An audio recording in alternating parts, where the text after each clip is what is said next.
नमः शिवाय। हर हर महादेव। पौष पूर्णिमा की सभी माताओं बहनों को हार्दिक बधाई हो। श्री सत्यनारायण भगवान की व्रत कथा। ओम नमो भगवते वासुदेवाय नमः। श्री सत्यनारायण भगवान की जय। प्रिय श्रोताओं, आज पूर्णिमा के दिन श्री सत्यनारायण भगवान की कथा से पहले आप सभी अपने मन को शांत कीजिए, हृदय से श्रद्धा और भक्ति भाव जगाइए और ध्यान कीजिए श्री सत्यनारायण भगवान का। भगवान श्री सत्यनारायण श्वेत कमल के आसन पर विराजमान है। उनका शरीर श्यामवर्ण, नेत्र कमल के समान विशाल और करुणामय है। चारों भुजाओं में शंख, चक्र, गदा और पद्म धारण किए हुए हैं। वक्ष स्थल पर श्री वत्स का चिन्ह सुशोभित है और कंठ में वनमाला लटक रही है। उनके चरणों में माता लक्ष्मी जी विराजमान हैं, जो अपने भक्तों पर धर्म, वैभव, सुख और शांति की वर्षा कर रही है। ऐसे कृपालु, करुणा निधान, सत्य के स्वरूप श्री सत्यनारायण भगवान का हम सच्चे मन से ध्यान करते हैं। ओम श्री सत्यनारायण नमः। ओम श्री गणेशाय नमः। एक समय की बात है, नैमिषारण्य तीर्थ में शौनकादिक 88,000 ऋषियों ने श्री सूत जी महाराज से पूछा, हे प्रभु, इस कलयुग में वेद विद्या रहित मनुष्य को प्रभु भक्ति किस प्रकार मिल सकती है तथा उनका उद्धार कैसे होगा? हे मुनि श्रेष्ठ, कोई ऐसा तप बताइए जिससे थोड़े समय में ही पुण्य मिले और मनवांछित फल भी मिल जाए। इस प्रकार की कथा सुनने की हम इच्छा रखते हैं। सर्वशास्त्रों के ज्ञाता सूत जी महाराज बोले, हे वैष्णव में पूज्य, आप सभी ने प्राणियों के हित की बात पूछी है, इसीलिए मैं एक ऐसे श्रेष्ठ व्रत को आप लोगों को बताऊंगा जिसे नारद जी ने श्री लक्ष्मी नारायण जी से पूछा था और लक्ष्मीपति ने मुनि श्रेष्ठ नारद जी से कहा था। आप सभी इसे ध्यान से सुनिए। एक समय की बात है, योगी राज नारद जी दूसरों के हित की इच्छा के लिए अनेक लोकों में घूमते हुए मृत्यु लोक में आ पहुँचे। यहाँ उन्होंने अनेक योनियों में जन्मे प्रायः सभी मनुष्यों को अपने कर्मों द्वारा अनेक दुखों से पीड़ित देखा। उनका दुख देखकर नारद जी सोचने लगे कि कैसा यत्न किया जाए जिसके करने से निश्चित रूप से मानव के दुखों का अंत हो जाए। इसी विचार पर मनन करते हुए वे श्री विष्णु लोक में गए। वहां वो देवों के ईश भगवान श्री नारायण की स्तुति करने लगे, जिनके हाथों में शंख, चक्र, गदा और पद्म थे, गले में वरमाला पहने हुए थे। स्तुति करते हुए नारद जी बोले, हे भगवान, आप अत्यंत शक्ति से संपन्न हैं, मन तथा वाणी भी आपको नहीं पा सकती है। आपका आदि, मध्य तथा अंत नहीं है। निर्गुण स्वरूप सृष्टि के कारण भक्तों के दुखों को दूर करने वाले आपको मेरा नमस्कार है। नारद जी की स्तुति सुनकर भगवान श्री विष्णु बोले, हे मुनि श्रेष्ठ, आपके मन में क्या बात है? आप किस काम के लिए पधारे हैं, उसे निसंकोच कहो। इस पर नारद मुनि बोले कि मृत्यु लोक में अनेक योनियों में जन्मे मनुष्य प्रायः अपने कर्मों के द्वारा अनेक दुखों से दुखी हो रहे हैं। हे नाथ, आप मुझ पर दया रखते हैं तो बतलाइए कि वो मनुष्य थोड़े प्रयास से ही अपने दुखों से कैसे छुटकारा पा सकते हैं। तब श्री हरि नारायण बोले, हे नारद, मनुष्यों की भलाई के लिए तुमने बहुत अच्छी बात पूछी है, जिसके करने से मनुष्य मोह से छूट जाता है। वो बात मैं कहता हूँ, उसे सुनो। स्वर्ग लोक व मृत्यु लोक दोनों में एक दुर्लभ उत्तम व्रत है जो पुण्य देने वाला है। आज प्रेमवश होकर मैं उसे तुमसे कहता हूँ। श्री सत्यनारायण भगवान का ये व्रत अच्छी तरह विधि विधान पूर्वक करके मनुष्य तुरंत ही यहाँ सुख भोग कर मरने पर मोक्ष पाता है। श्री हरि के वचन सुनकर नारद जी बोले कि उस व्रत का फल क्या है और उसका विधान क्या है? ये व्रत किसने किया था?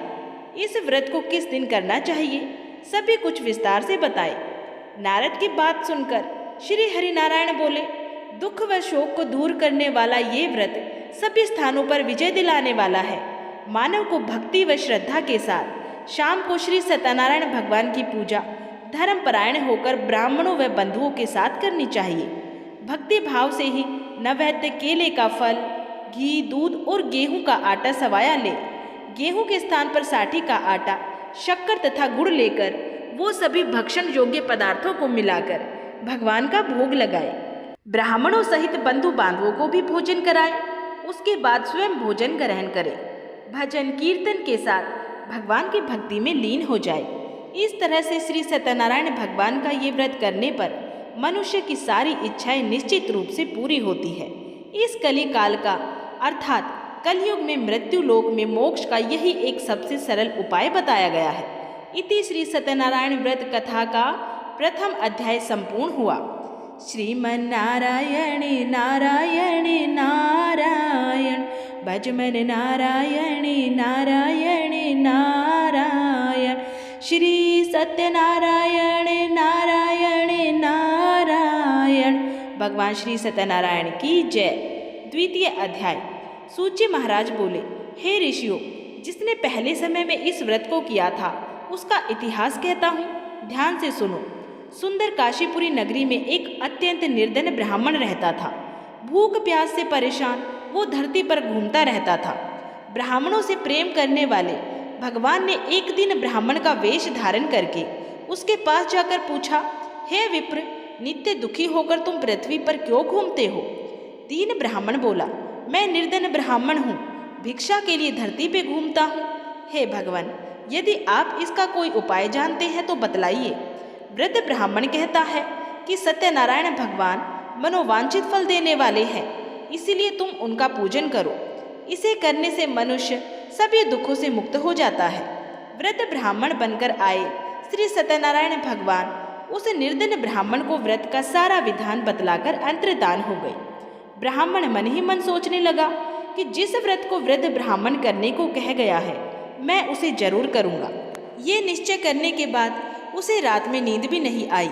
वो सवेरे उठकर श्री सत्यनारायण भगवान के व्रत का निश्चय करके भिक्षा के लिए चला गया। उस दिन निर्धन ब्राह्मण को भिक्षा में बहुत सारा धन मिला, जिससे उसने बंधु बांधवों के साथ मिलकर श्री सत्यनारायण भगवान का व्रत संपन्न किया। भगवान सत्यनारायण का व्रत संपन्न करने के बाद वो निर्धन ब्राह्मण सभी दुखों से छूट गया और अनेक प्रकार की संपत्तियों से युक्त हुआ। उसी समय से ये ब्राह्मण हर माह इस व्रत को करने लगा। इस तरह से सत्यनारायण भगवान के व्रत को जो मनुष्य करेगा वो सभी प्रकार के पापों से छूटकर मोक्ष को प्राप्त होता है। जो मनुष्य इस व्रत को करेगा वो भी सभी दुखों से मुक्त हो जाएगा। सूत जी महाराज बोले कि इस तरह से नारद जी ने श्री नारायण जी का कहा हुआ श्री सत्यनारायण व्रत को मैंने तुमसे कहा है। हे विप्रो, मैं अब और क्या कहूँ? ऋषि बोले, हे मुनिवर, संसार में उस विप्र से सुनकर और किस किसने इस व्रत को किया है, हम सब इस बात को सुनना चाहते हैं। इसके लिए हमारे मन में श्रद्धा का भाव है। श्री सूत जी महाराज बोले, हे मुनियों, जिसने इस व्रत को किया है वो सब सुनो। एक समय वही विप्र धन व ऐश्वर्य के अनुसार अपने बंधु बांधवों के साथ इस व्रत को करने को तैयार हुआ। उसी समय एक लकड़ी बेचने वाला बूढ़ा आदमी आया और लकड़ियां बाहर रखकर अंदर ब्राह्मण के घर में गया। प्यास से दुखी वो लकड़हारा उनको व्रत करते हुए देखकर विप्र को नमस्कार कर करके पूछने लगा कि आप ये क्या कर रहे हैं तथा इसे करने से क्या फल मिलेगा, कृपया मुझे भी बताएं। ब्राह्मण ने कहा कि सब मनोकामनाओं को पूरा करने वाला ये श्री सत्यनारायण भगवान का व्रत है। इनकी कृपा से ही मेरे घर में धन धान्य आदि की वृद्धि हुई है। विप्र से श्री सत्यनारायण व्रत के बारे में जान के लकड़हारा बहुत प्रसन्न हुआ। चरणामृत लेकर वह प्रसाद खाने के बाद वो अपने घर गया। लकड़हारे ने अपने मन में संकल्प किया कि आज लकड़ी बेचने से जो भी मुझे धन प्राप्त होगा, मैं उसी से श्री सत्यनारायण भगवान का उत्तम व्रत करूंगा। मन में इस विचार को लेके बूढ़ा आदमी सिर पर लकड़ियां रखकर उस नगर में बेचने गया जहां धनी लोग ज्यादा रहते थे। उस नगर में उसे अपनी लकड़ियों का दाम पहले से 4 गुना अधिक मिला। बूढ़ा ब्राह्मण प्रसन्नता के साथ दाम लेकर केले, शक्कर, घी, दूध, दही और गेहूं का आटा ले और श्री सत्यनारायण भगवान के व्रत की अन्य सामग्रियां लेकर अपने घर गया। वहां उसने अपने बंधु बांधवों को बुलाकर विधि विधान से श्री सत्यनारायण भगवान का पूजन और व्रत किया। इस व्रत के प्रभाव से वो बूढ़ा लकड़हारा धन, पुत्र आदि से युक्त होकर संसार के समस्त सुखों को भोगकर अंत में वैकुंठ धाम चला गया। इति श्री सत्यनारायण व्रत कथाया द्वितीय अध्याय संपूर्णम। श्रीमन नारायण नारायण नारायण भजमन नारायण नारायण नारायण लक्ष्मी नारायण नारायण नारायण। तृतीय अध्याय। श्री सूत जी महाराज बोले, हे श्रेष्ठ मुनियों, अब आगे की कथा कहता हूँ। पहले समय में उल्कामुख नाम का एक बुद्धिमान राजा था। वो सत्यवक्ता और जितेंद्रिय था। प्रतिदिन देवस्थानों पर जाता और निर्धनों को धन देकर उनके कष्ट दूर किया करता था। उसकी पत्नी कमल के समान मुख वाली तथा सती साध्वी थी। भद्रशिला नदी के तट पर उन दोनों ने श्री सत्यनारायण भगवान का व्रत किया। उसी समय साधु नाम का एक वैश्य आया। उसके पास व्यापार करने के लिए बहुत सारा धन था। राजा को व्रत करते हुए देखकर वो विनय के साथ पूछने लगा, हे राजन, भक्ति भाव से पूर्ण होकर आप ये क्या कर रहे हैं? मैं सुनने की इच्छा रखता हूँ, तो आप मुझे बताएं। राजा बोला, हे साधु, अपने बंधु बांधवों के साथ पुत्र आदि की प्राप्ति के लिए एक महाशक्तिमान श्री सत्यनारायण भगवान का व्रत और पूजन कर रहा हूँ। राजा के वचन सुन साधु आदर से बोला, हे राजन, मुझे इस व्रत का सारा विधान कहिए। आपके कथना अनुसार मैं भी इस व्रत को करूँगा। मेरी भी कोई संतान नहीं है और इस व्रत को करने से निश्चित रूप से मुझे भी संतान की प्राप्ति होगी। राजा से व्रत का सारा विधान सुन व्यापार से निवृत्त हो वो अपने घर गया। साधु वैश्य ने अपनी पत्नी को संतान देने वाले इस व्रत का वर्णन कह सुनाया और कहा कि जब मेरे संतान होगी तब मैं इस व्रत को करूँगा। साधु ने इस तरह के वचन अपनी पत्नी लीलावती से कहे थे। एक दिन लीलावती पति के साथ आनंदित हो सांसारिक धर्म में प्रवृत्त होकर श्री सत्यनारायण भगवान की कृपा से गर्भवती हो गई। 10वें महीने में उसके गर्भ से एक सुंदर कन्या ने जन्म लिया। दिनों दिन वो ऐसे बढ़ने लगी जैसे कि शुक्ल पक्ष का चंद्रमा बढ़ता है। माता पिता ने अपनी कन्या का नाम कलावती रखा। एक दिन लीलावती ने मीठे शब्दों में अपने पति को याद दिलाया कि आपने श्री सत्यनारायण भगवान के जिस व्रत को करने का संकल्प किया था उसे करने का समय आ गया है। आप इस व्रत को करिए। साधु बोला कि हे प्रिय, इस व्रत को मैं उसके विवाह पे करूँगा। इस प्रकार अपनी पत्नी को आश्वासन देकर वो नगर चला गया। कलावती पिता के घर में रहकर दिनों दिन बड़ी होने लगी। साधु ने एक बार नगर में अपनी कन्या को सखियों के साथ देखा तो तुरंत ही दूत को बुलाया और कहा कि मेरी कन्या के लिए योग्य वर देखकर आओ। साधु की बात सुनकर दूत कंचन नगर में पहुंचा और वहां देखभाल कर लड़की के लिए सुयोग्य वणिक पुत्र को ले आया। सुयोग्य लड़के को देखकर साधु ने बंधु बांधवों को बुलाकर अपनी पुत्री का विवाह कर दिया। लेकिन दुर्भाग्य की बात यह है कि साधु ने अभी भी श्री सत्यनारायण भगवान का व्रत नहीं किया।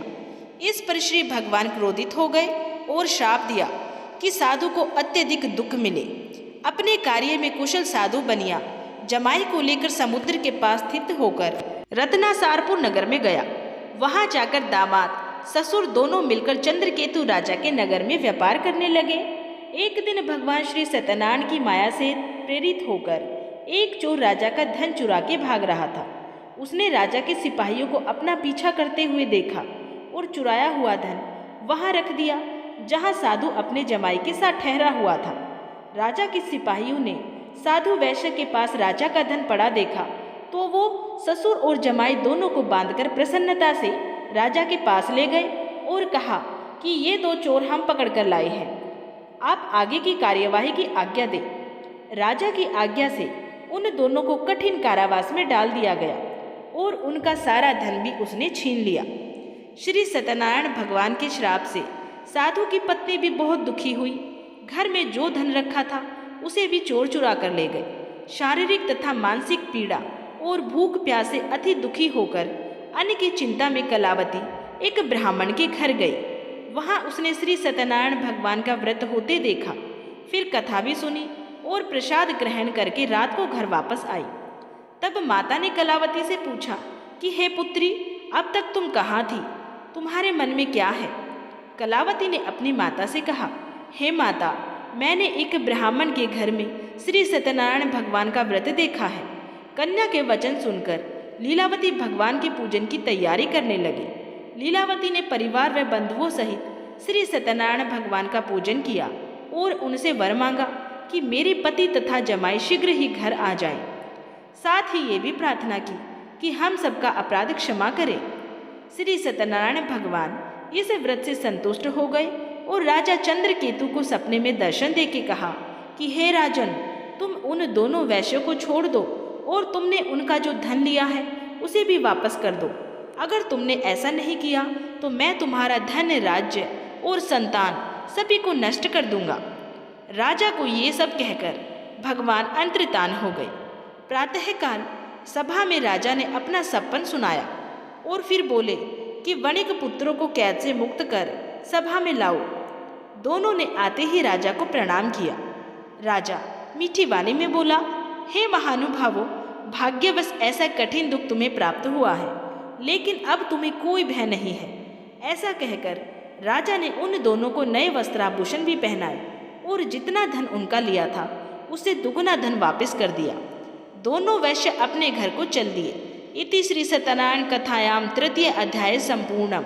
श्रीमन नारायण नारायण नारायण, भजमन नारायण नारायण नारायण, लक्ष्मी नारायण नारायण नारायण। श्री सत्यनारायण भगवान की जय। चतुर्थ अध्याय। सूची महाराज बोले, वैश्यों ने मंगलाचार करके अपनी यात्रा आरंभ की और अपने नगर की ओर चल दिए। उनके थोड़ी दूर जाने पर एक दंडी वेशधारी श्री सत्यनारायण भगवान ने उनसे पूछा, हे साधु, तेरी नाव में क्या है? अभिवाणी वाणी खसता हुआ बोला, हे दंडी, आप क्यों पूछते हो? क्या हमारा धन लेने की इच्छा है? मेरी नाव में तो बेल व पत्ते ही भरे हुए हैं। वैश्य की कठोर वचन सुनकर भगवान बोले, तुम्हारा वचन सत्य हो। दंडी ऐसा वचन कह के वहाँ से दूर चले गए। कुछ दूर जाकर एक समुद्र के किनारे बैठ गए। दंडे के जाने के बाद साधु वैश्य ने नित्य क्रिया के पश्चात अपनी नाव को ऊंची उठते देखकर अचंबा माना और नाव में बेल पत्ते आदि देखकर वो विलाप करता हुआ मूर्छित होकर जमीन पे गिर पड़ा। मूर्छा खुलने पर वो अत्यंत शोक में डूब गया तथा उसका दामाद बोला कि आप शोक न मनाए, ये दंडी का ही शाप है, इसलिए हमें उनकी शरण में जाना चाहिए, तभी हमारी मनोकामना पूर्ण होगी। दामाद की बात सुनकर वो दंडी के पास पहुंचा और अत्यंत भक्ति भाव से नमस्कार करके बोला, हे महानुभाव, मैंने आपसे जो भी असत्य वचन कहे थे उनके लिए मुझे क्षमा कर दे। ऐसा कहकर महान शोकातुर होकर रोने लगा। तब दंडी भगवान बोले, हे वणिक पुत्र, मेरी आज्ञा से बार बार तुम्हें दुख प्राप्त हुआ है, तू मेरी पूजा से विमुख हुआ। साधु बोला, हे भगवान, आपकी माया से ब्रह्मा आदि देवता भी आपके रूप को नहीं जानते, तब मैं अज्ञानी कैसे जान सकता हूँ? आप प्रसन्न होइए, अब मैं सामर्थ्य के अनुसार आपकी पूजा करूँगा। मेरी रक्षा करो और पहले के समान नौका में धन भर दे। साधु वैश्य के भक्ति पूर्वक वचन सुनकर भगवान प्रसन्न हो गए और उसकी इच्छा के अनुसार वरदान देकर अंतर्धान हो गए। ससुर जमाई जब नाव पर आए तो नाव धन से भरी हुई थी। फिर वैश्य अपने अन्य साथियों के साथ श्री सत्यनारायण भगवान का पूजन करके अपने नगर को चल दिया। अब जब नगर के नजदीक पहुंचे तो उन्होंने दूत को घर पर खबर करने के लिए भेज दिया। दूत साधु की पत्नी को प्रणाम करके कहने लगा कि मालिक अपने दामाद सहित नगर के निकट आ गए हैं। दूत की बात सुनकर साधु की पत्नी लीलावती ने बड़े हर्ष के साथ श्री सत्यनारायण भगवान का पूजन करके अपनी पुत्री कलावती से कहा कि मैं अपने पति के दर्शन को जाती हूँ, तू कार्य पूर्ण करके शीघ्र आना। माता के ऐसे वचन सुनकर कलावती जल्दी में प्रसाद को छोड़कर अपने पति के दर्शन के लिए चली गई। प्रसाद की अवज्ञा के कारण श्री सत्यनारायण भगवान रुष्ट हो गए और नाव सहित उसके पति को पानी में डुबो दिया। कलावती अपने पति को वहां ना पाकर रोती हुई जमीन पे गिर पड़ी। नौका को डूबा हुआ देख वह अपनी कन्या को रोता देख साधु दुखी होकर बोला कि हे प्रभु, मुझसे तथा मेरे परिवार से जो भी भूल हुई है उसे क्षमा करे। साधु के दीन वचन सुनकर श्री सत्यनारायण भगवान प्रसन्न हो गए और आकाशवाणी हुई कि हे साधु, तेरी कन्या मेरे प्रसाद को छोड़ के आई है, इसलिए उसका पति अदृश्य हो गया है। यदि वो घर जाकर प्रसाद खाकर लौटती है तो इसे इसका पति अवश्य ही मिलेगा। ऐसी आकाशवाणी सुनकर कलावती घर पहुंचकर प्रसाद ग्रहण करती है और फिर आकर अपने पति के दर्शन करती है। उसके बाद साधु अपने बंधु बांधवों सहित श्री सत्यनारायण भगवान का विधि विधान से पूजन करता है तथा इस लोक में सुख भोग कर वो अंत में स्वर्ग को जाता है। इति श्री सत्यनारायण कथायाम चतुर्थ अध्याय संपूर्णम। श्रीमन नारायण नारायण नारायण, भजमन नारायण नारायण नारायण, लक्ष्मी नारायण नारायण नारायण। बोले श्री सत्यनारायण भगवान की जय। पंचम अध्याय। श्री सूत जी महाराज बोले, हे ऋषियों, मैं और भी एक कथा सुनाता हूँ, उसे भी ध्यानपूर्वक सुनो। प्रजा पालन में लीन तुंगध्वज नाम का एक राजा था। उसने भी भगवान का प्रसाद त्याग कर बहुत ही दुख पाया था। एक बार वन में जाकर वन्य पशुओं को मारकर वो बड़ के पेड़ के नीचे आया। वहाँ उसने ग्वालों की भक्ति भाव से अपने बंधुओं सहित सत्यनारायण भगवान का पूजन करते देखा। अभिमानवश राजा ने उन्हें देखकर भी पूजा स्थान में नहीं गया और ना ही उसने भगवान को नमस्कार ही किया। ग्वालों ने राजा को प्रसाद दिया, लेकिन उसने वो प्रसाद भी नहीं खाया और प्रसाद को वहीं छोड़कर अपने नगर को चला गया। जब वो नगर में पहुंचा तो वहाँ सब कुछ तहस नहस हुआ पाया, तो वो शीघ्र ही समझ गया कि ये सब भगवान ने ही किया है। तब वो दोबारा ग्वालों के पास पहुंचा और विधि पूर्वक पूजा करके प्रसाद खाया तो श्री सत्यनारायण भगवान की कृपा से सब कुछ पहले जैसा हो गया। दीर्घ काल तक सुख भोगने के बाद मरणों उपरांत उसे स्वर्ग लोक की प्राप्ति हुई। जो मनुष्य परम दुर्लभ इस व्रत को करेगा तो श्री सत्यनारायण भगवान की अनुकंपा से उसे धन धान्य की प्राप्ति होगी। निर्धन धनी हो जाता है और भयमुक्त हो जीवन जीता है। संतानहीन मनुष्य को संतान सुख मिलता है और सारे मनोरथ पूर्ण होने पर मानव अंत काल में बैकुंठ धाम को जाता है।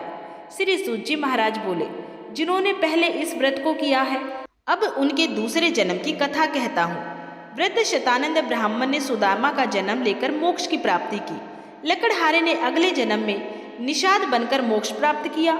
उल्कामुख नाम का राजा दशरथ होकर बैकुंठ को गए। साधु नाम के वैश्य ने मोरध्वज बनकर अपने पुत्र को आरे से चीरकर मोक्ष पाया। महाराज तुंगध्वज ने स्वयंभू होकर भगवान में भक्ति युक्त हो कर्म कर मोक्ष पाया। इति श्री सत्यनारायण कथायाम संपूर्णम।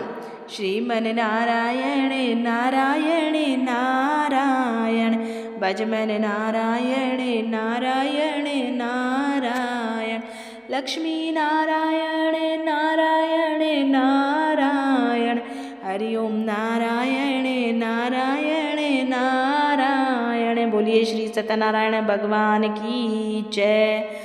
उम्मीद है आप सभी को श्री सत्यनारायण भगवान की ये कथा पसंद आई होगी। अगर आपको ये श्री हरि नारायण भगवान की कथा अच्छी लगी है तो उनकी इस कथा को लाइक जरूर करें और कमेंट बॉक्स में जय श्री हरि नारायण भगवान जरूर लिखें। और ऐसी ही धार्मिक कथाएं सुनने के लिए हमारे चैनल शिव राम कथाएं को सब्सक्राइब करना बिल्कुल भी ना भूलें।